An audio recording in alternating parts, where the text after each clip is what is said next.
All right, let's take a look at the titrations for babies. What's the whole point of performing a titration anyways?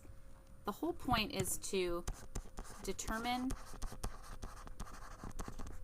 the unknown concentration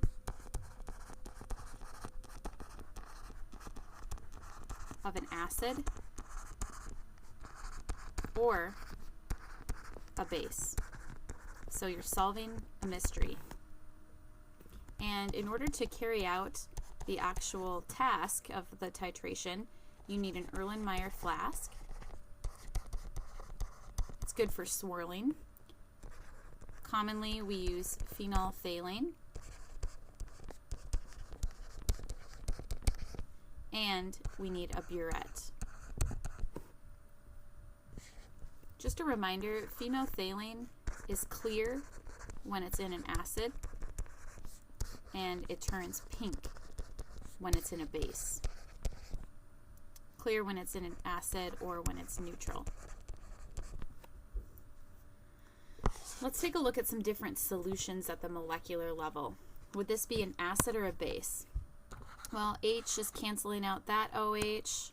This H is canceling out this OH. And I see I've got two leftover hydroxides, which means this solution is going to be basic. For the next one, this H cancels out this OH. This H cancels out this OH. This H cancels out this OH. So this is a neutral solution. And in my last example, I've got an H canceling out an OH. I've got a different H canceling out an OH. And I'm left with two hydrogen ions. So this is an acidic solution. So using these letters, which one would have a pH of 7? That would be letter B. Less than 7 would be C, the acid, and greater than 7 would be A, the base. Soaps are basic. Acids taste sour. Bases are slippery, and Diet Coke soda is an acidic solution. It says, using the picture from number 3 of letter B, draw a new beaker showing what it would look like if a single molecule of NaOH was added to it. So again, I've got the H plus and the OH minus, the H plus and the OH minus, the H plus and the OH minus, and then I'm going to add one more hydroxide molecule. So this is the one that I just added. If phenolphthalein was present in beaker 3B, what color would it be before adding the NaOH? Well, we said it's clear when it's in a neutral solution, but with just one extra hydroxide, the entire thing is going to turn pink. By the way, that's called the end point. Once the NaOH is added, the pH goes from being neutral to basic. Let's practice another neutralization reaction.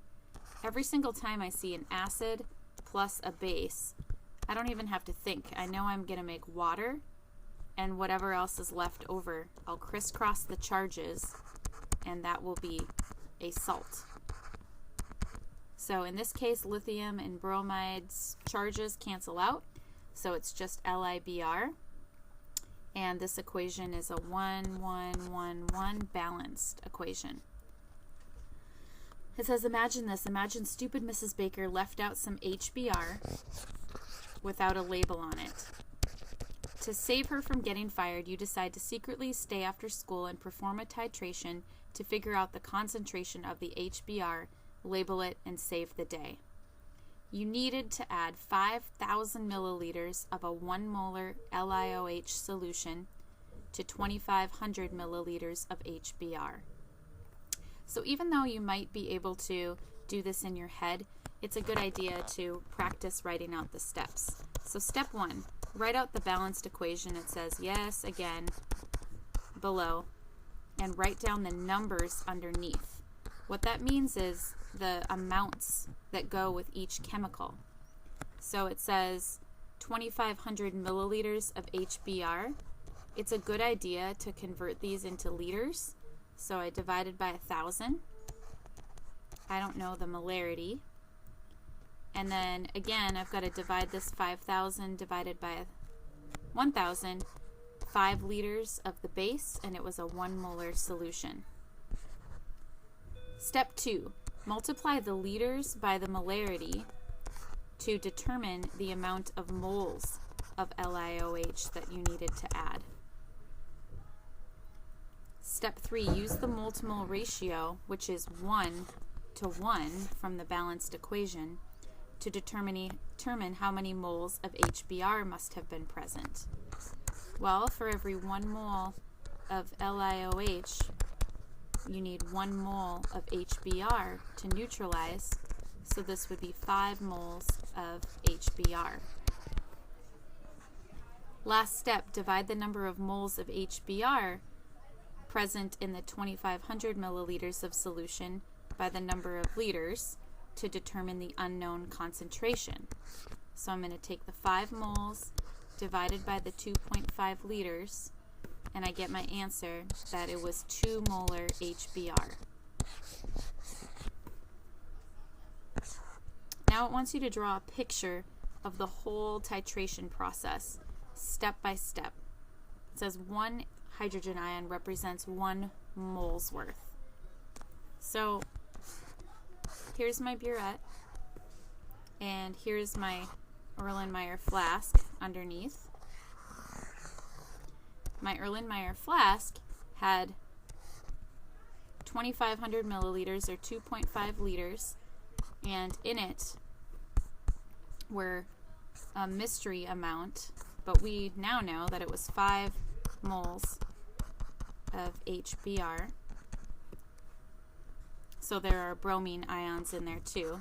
I should just say note Br minus present as well. FYI. Same thing here. We've got hydroxide ions all lined up. Okay, ready to be added. Note that there are it was Li. There are Li plus ions also. Okay, so as I start my titration, these hydroxides start entering. So once I've added 1 liter, I've got a hydroxide ion, but the entire solution is still acidic. So I made a water molecule there, but I still need to keep adding. So I add, go off to the side here. I add another mole of hydroxide ions,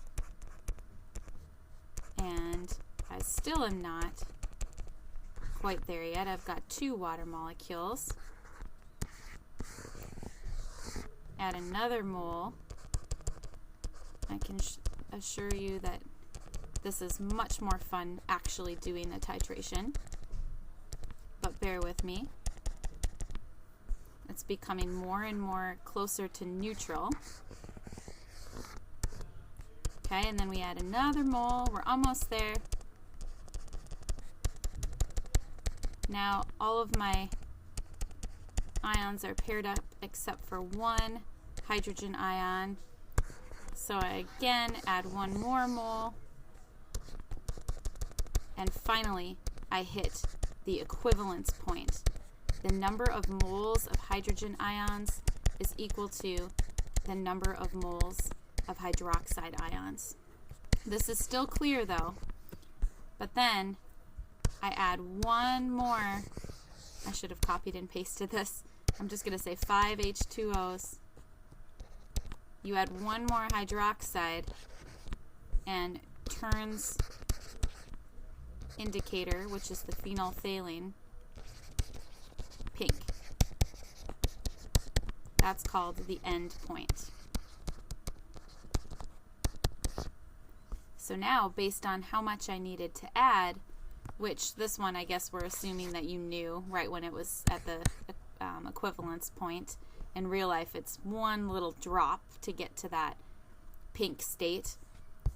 But because of how much we added, because we knew that we had to add 5 liters of the 1 molar LiOH, that helped us figure out that, oh, this must have been a 2 molar HBr solution, because I had to add twice as much base in order to neutralize that acid.